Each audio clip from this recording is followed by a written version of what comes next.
cleveland.com. Let's head back to the voicemail of Truth and Reason. This one about the Browns wide receivers.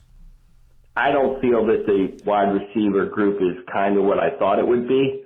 That doesn't mean we might not get free agent from Miami or someone else. There's 3 roster spots open. I'm hoping one of them goes to a good veteran wideout.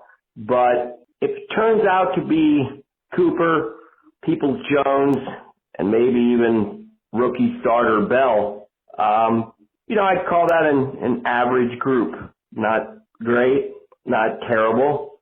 But then I started thinking, receiving yards don't just have to go to wideouts. You've got one of the best in the entire league in Kareem Hunt, catching screens, catching short little passes, maybe even catching, 25-yard pass.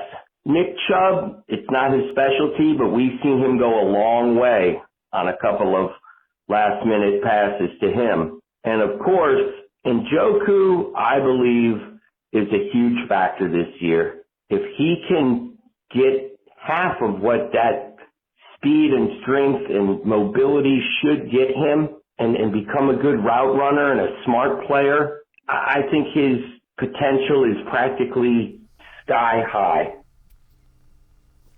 As always, appreciate all of the voicemails. Scott, I'd say wide receiving room, I wouldn't say it's average. It's unproven. I think that's fair, other than Amari Cooper. But they have a lot of guys that can be weapons.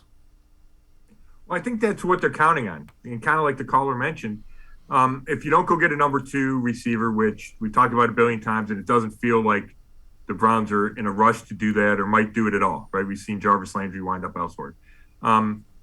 Then it's okay, well, it is David Bell, and it's Donovan Peoples-Jones, and it's Anthony Schwartz. And the Browns certainly expect Peoples-Jones and Schwartz to take a step up in year 3 and year 2.